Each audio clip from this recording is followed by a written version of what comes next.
Joe, it seemed like the defense in the last 2 minutes locked down.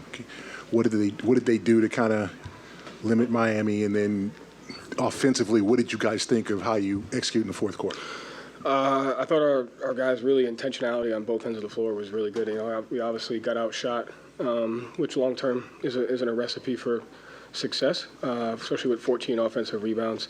But I thought down the stretch we held them to one shot. They went to the hero Adebayo pick and roll. We did a good job of switching that late, and I thought our physicality on Adebayo with the small there was good. And then offensively, I thought we executed really well. I thought we were intentional about our spacing, made the right read, and executed as a team. And, in late game execution, you got to set the table, and I thought our guys did that. Jason's effort on that one Adebayo play, he defended him twice, then he got the rebound. It seemed like he wasn't the scoring Jason, but he just did a lot of other little things. Yeah, I think that just goes to the not being defined by one thing. Like, I thought even, it wasn't obviously the situation we want to put ourselves in at times, but I think Tatum's ability to just not be defined by scoring some games and be defined by everything gives us, a different look. And so I thought his defense was good, and I thought his patience on offense was good. What explanation did you get on the flagrant one on Jaylen, and what was kind of your perspective on the play there in the corner, them getting tangled up? I didn't technically see it. I didn't see it, so they just told me that it was a hostile act after the foul. So, knowing Jaylen, it probably wasn't intentional, and just knowing him.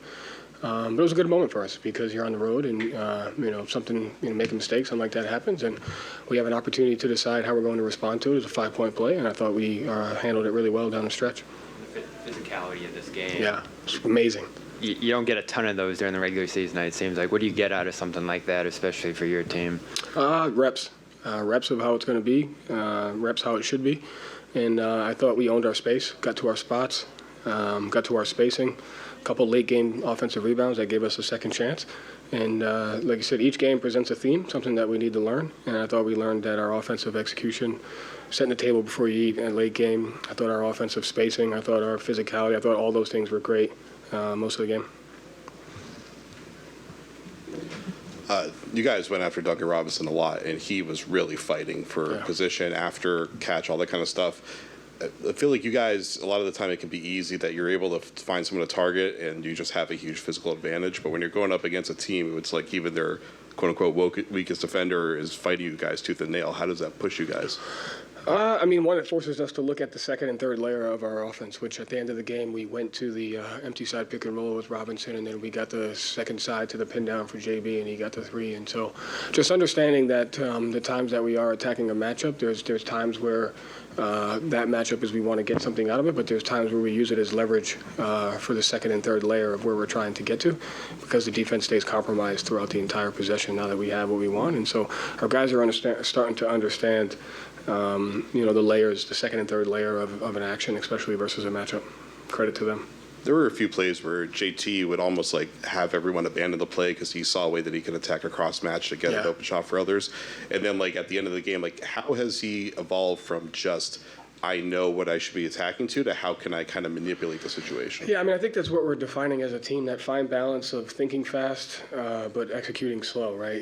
So you want to, when we define playing fast by get to your spacing fast, recognize the cross match fast, recognize the coverage fast, and then understand what spacing we're in. And so there's a time where, all of our guys are getting better at cross-match recognition, and then how quickly can we get to the spacing versus a cross-match. And I thought both Jaylen and Jason did a great job of kind of orchestrating the spacing they wanted when they got to cross-match. So it's see it fast and then play slow, understand the spacing, understand if they're going to double you or not, and I thought we did that well. Coach, the Heat couldn't use zone defense as a weapon tonight. Is that something that you guys practice more often now after what happened last years?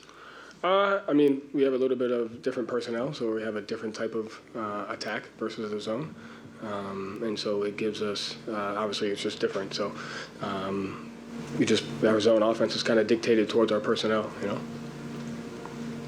You made it pretty clear this year you kind of relish situations and scenarios. Got to play. We should play right now again. That's what you said when you came in. So what kind of gives you that feeling from this game? What did you?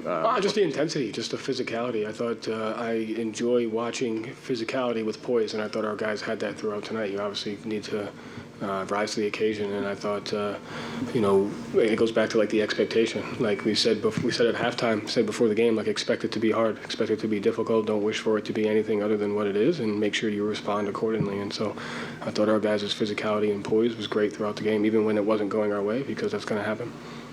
We still need to work on the shot margin. It's important. Joe, this current generation has been accused of being too friendly on the floor, jersey swaps and all that. But is it good sometimes great. that Jaylen's like, I'm not taking this bleep anymore?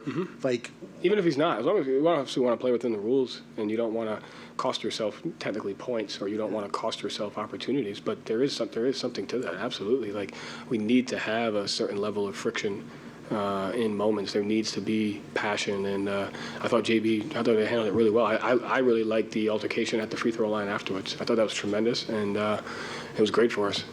It's beautiful. Final couple questions. you encourage your guys to be a little bit friction, like to not take too much physicality before I don't necessarily encourage friction, but I encourage responding to the occasion and having an understanding of like, hey, if this is the environment, we have to adapt to the environment. We have to set the environment, and at times where it's not set, we have to adapt to that environment. So we don't need to go out looking for stuff, but at the end of the day, like, we got to be ready. We got to man up whenever the time costs, and that looks different all the time. Tonight it was a little bit of chaos and conflict, which is great. Sometimes it's just boxing out. Sometimes it's executing. Sometimes it's owning your space. Like, so I don't necessarily like go out seeking it, but when it's there, man, do I love it. Coach, in one of the more interesting yet seemingly underrated moves at the trade deadline, you guys get Xavier Tillman, who was on the sidelines tonight with you guys. Did he pay you to say that? Sorry? Did he pay you to say that? No.